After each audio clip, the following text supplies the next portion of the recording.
So why don't we talk a little about like the interest in female cycling, which has increased, at the youth level and continues to increase globally as well. There are kind of two ideas for everyone here to think about, and there needs to be an urgency to get more female ride leaders, coaches, head coaches, team managers, team directors.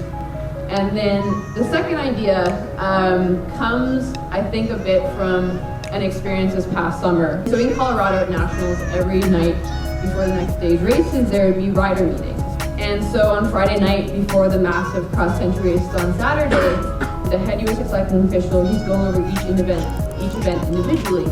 And he's gone through most of the divisions, and he gets to pro men, and he pauses, and he says, and now for the main event that I know we've all been waiting for.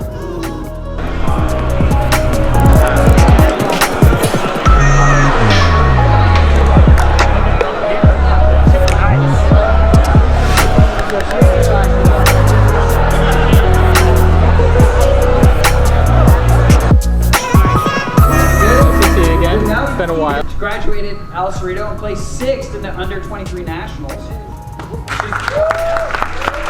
Third year business law, public policy student, NorthEastern in Boston, right? You flew out here just a couple of days ago, specifically for this event, and you just got your pro mountain bike license for professional level racing. That's correct? Beginning this year, yeah. Awesome.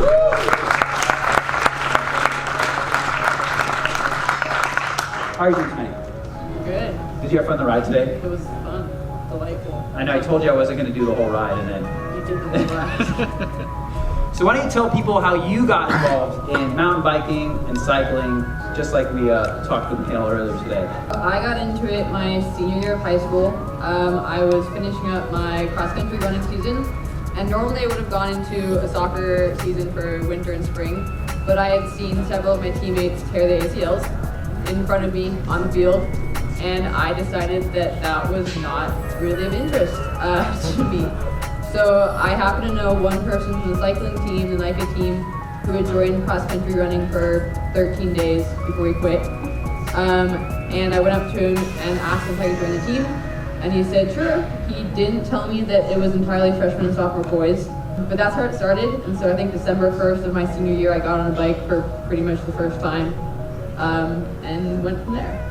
Excellent. So why don't you take us through the mountain bike championship, right? We talked a little about this earlier, where you were a little nervous going into it, but you did fantastic. So yeah, so it was wild. It was definitely the biggest race I've done ever, for sure. It was in Winter Park, which is at 10,000 feet. So that's in Colorado. Yes, it was in Colorado. So breathing was harder. I went up there a little early to get used to that, but definitely like leading up to the race the week before, everything you feel is amplified. At least for me, maybe if you're more experienced, you don't feel this anymore. And like come race day, I was definitely like a deer. Like I was so like on edge. I think my parents like kind of tried to avoid me as much as they could. But it was great. I think as soon as I was done, I was just so relieved. I went really well. It was an experience. Looking forward to doing it again. Hopefully less stressful. It was great. How long did it take to adjust to altitude? I don't think I ever did completely. Excellent. And so what are you looking to do now that you've got your pro mountain license? Well, I think the first thing I told my high school coach, I don't know where he is in here, the first conversation's over there somewhere. He asked me why I joined the high school team, and I think my exact words were, "I'm not here to lose."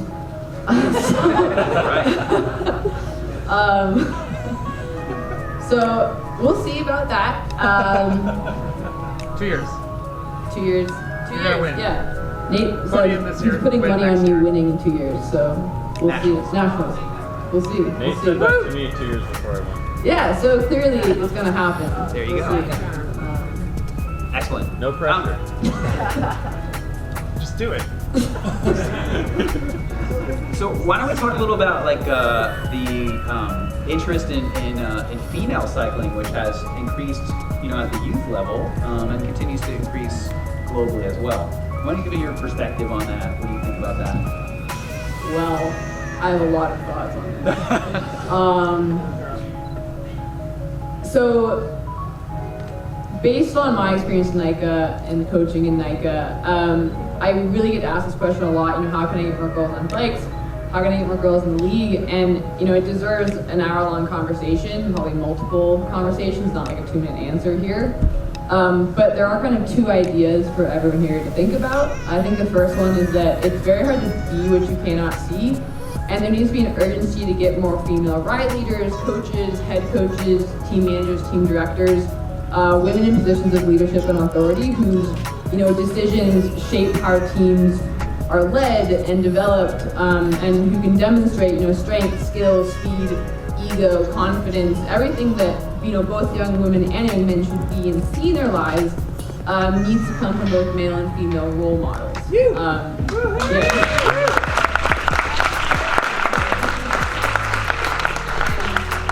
This is not roles like carpool or social event coordinator. This is roles like whose decisions shape how teams go to races. Decisions that riders, parents, and coaches feel, see, and hear needs to come from women. And then the second idea comes, I think, a bit from an experience this past summer. And so in Colorado at Nationals, every night before the next day's races, there would be rider meetings. And everyone was welcome to these events, strangers, friends, family, parents, racers, team management, etc. And so on Friday night before the massive cross-country race on Saturday, the heads of USA Cycling are there. And the head USA Cycling official, he's going over each event individually. And he's gone through most of the divisions. He's gone through the junior boys, the junior girls, the U23 women, the U23 men, and the pro women. And he gets to the pro men and he pauses and he says, and now for the main event that I know we've all been waiting for. And yeah, he said that. And he says this to a room full of professional female cyclists, who dedicate their lives, their time, their money, their family to the sport. And he says it to all the U23 women and the junior girls. And he also says it to all the men and all the boys in the room. And what you guys picked up on, but what he says so casually is that the women's side of the sport is not as important or as exciting or as valuable as the men's side. And you have to think to yourself, if a head of USA Cycling can say this so offhandedly at a national championship event, then this, ideology is probably present elsewhere. And I can tell you that it is in NICA and it is in NorCal because I've talked to dozens of female student athletes and I have pages of their stories about sexism and discrimination and rude actions and comments that come from other riders, racers, and coaches, maybe even some of you in this room. And across 90% of these stories, the same people saying these things and acting these ways are also the same people who say, get more girls on bikes, how can I get more girls on my team? There's this disconnect between what you really believe and what you say. And unfortunately, it often comes out unconsciously whether you want it to or not. And so I think for all of you in this room, ask yourself this question, do you truly believe that the women's side of sport is as important and exciting, as interesting as the men's? Because if you can't, I'm glad one person can say that. But if you can't really truly say yes to that question, you have to give yourself a chance to change that. You can watch online for free the International World Cup circuits, and you'll watch women and the men, you can watch both of them, and you'll watch women like Yolanda Neff or Kate Courtney or Annika Longbed, women whose, strength and speed is untouchable at most women and men. The women's race is better to watch. It's true, this year was amazing. Yeah, it's true.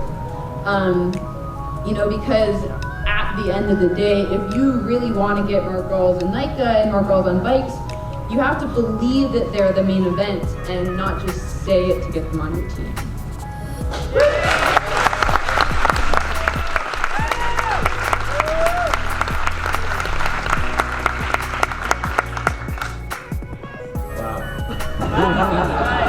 I can talk longer.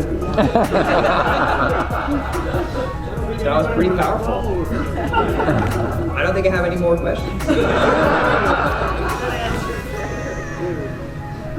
So So why don't we close it out with you sharing with us who is your cycling hero? Okay, so I'm gonna embarrass two people here tonight.